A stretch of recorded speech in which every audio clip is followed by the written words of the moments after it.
Assalamualaikum warahmatullahi wabarakatuh. Nama saya Ika Fitri Aulia, saya dari Prodi Akuntansi. Di sini saya akan menjelaskan tentang emotional intelligence dan dosen Bapak Karya di SPD MM. Langsung saja ke materinya. Implementasi emotional intelligence di masa pandemi. Peristiwa pandemi COVID-19 pada awalnya dapat menimbulkan keadaan yang kurang menyenangkan, sehingga hal yang terjadi adalah emosi negatif, karena kita tidak bebas lagi berpergian dan melakukan pertemuan-pertemuan dan harus selalu menjaga jarak. Sini dibutuhkan pengelolaan emosi yang baik dan cerdas. Pengaruh positif kecerdasan emosional terhadap pengendalian kondisi psikologis atas perubahan sangatlah tinggi. Dengan adanya kecerdasan emosional yang tinggi, seseorang memiliki pemahaman kesadaran diri yang baik tentang emosi dirinya. Dengan demikian, kecerdasan emosional mengendalikan psikologis atas suatu perubahan, kita harus bisa tetap bertahan. Dalam masa pandemi COVID-19, emosi adalah hal yang paling sering datang.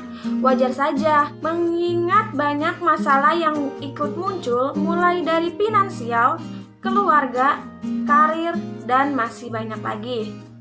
Belajar menghadapi ketidakpastian. Meskipun kita sering kali tidak menyadarinya, ketidakpastian adalah bagian alami yang tidak terhindari dari kehidupan. Hampir tidak ada hal-hal yang dalam kehidupan kita dapat dipastikan. Situasi pandemi COVID-19 lebih memburuk situasi ini. Tanpa COVID-19, ketidakpastian itu ada. Meskipun kita memiliki cara-cara untuk mengendalikannya, namun kita tidak memiliki kuasa secara mutlak untuk mengendalikan semua yang terjadi pada kita. Orang menggunakan kekhawatiran yang dialami sebagai salah satu alat untuk melakukan prediksi masa depan sehingga bisa menghindari munculnya masalah atau situasi yang tidak menyenangkan. Berikut adalah kiat-kiat menghadapi ketidakpastian yang dapat kita lakukan untuk mengurangi kecemasan dan ketidakpastian dalam menghadapi situasi yang tidak kita harapkan. 1. Lakukan tindakan atas hal-hal yang dapat dikendalikan. Tentu saja kita yang mampu melakukannya, seperti selalu menggunakan masker, cuci tangan secara teratur, menghindari kerumunan, pergi jika memang ada hal yang perlu, dan lakukan secepat mungkin. Tak bisa kita lakukan sesuai dengan keperluan.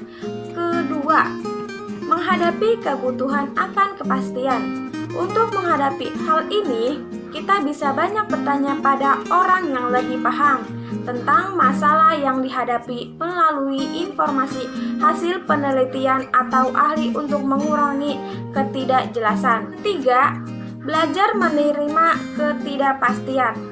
Meskipun sudah dipersiapkan secara detail dan teliti untuk menghilangkan segala keraguan atau ketidakpastian, setiap hari kita pasti mengalami ketidakjelasan atas kejadian yang kita alami dalam keseharian kita.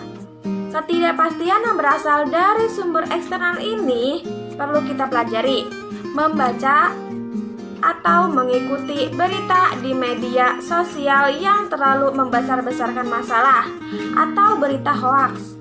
Bisa juga berbicara dengan teman atau tetangga yang memiliki kecemasan yang tinggi dapat meningkatkan ketakutan dan ketidakpastian yang dirasakan. 4. Fokuskan pada situasi saat ini. Salah satu cara yang dapat dilakukan supaya tidak mengkhawatirkan masa depan adalah dengan melakukan fokus dan perhatikan penuh pada situasi saat ini atau yang terjadi sekarang. Dengan latihan teratur, perhatikan dalam membantu mengubah pemikiran kekhawatiran di masa depan menjadi apresiasi yang lebih kuat pada saat sekarang, meredakan stres dan meningkatkan suasana hati kita secara keseluruhan.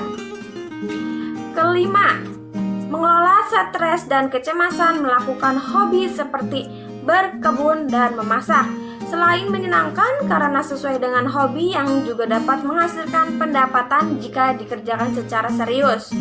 Selain itu, berolahraga juga baik karena bisa menambah oksigen dalam tubuh dan menjadi sehat dan bersemangat. Penjelasan ini dapat disimpulkan bahwa ketidakpastian itu pasti dialami oleh semua orang dan makhluk hidup di dunia tanpa terkecuali. COVID-19 adalah penyakit yang disebabkan oleh virus Acute Respiratory Syndrome Coronavirus 2. COVID-19 dapat menyebabkan gangguan sistem pernapasan, mulai dari gejala yang ringan seperti flu hingga infeksi paru-paru seperti pneumonia. COVID-19 awalnya ditularkan dari hewan ke manusia. Setelah itu, diketahui bahwa infeksi ini juga menular dari manusia ke manusia. Caranya bisa melalui cara-cara berikut. Tidak sengaja menghirupkan cairan ludah atau droplet yang keluar saat penderita COVID-19 bersin atau batuk.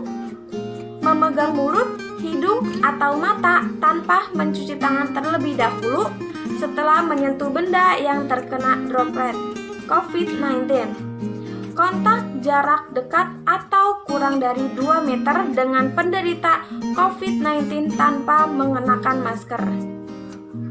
Dan video presentasi saya, mohon maaf jika masih banyak kekurangan. Wassalamualaikum warahmatullahi wabarakatuh.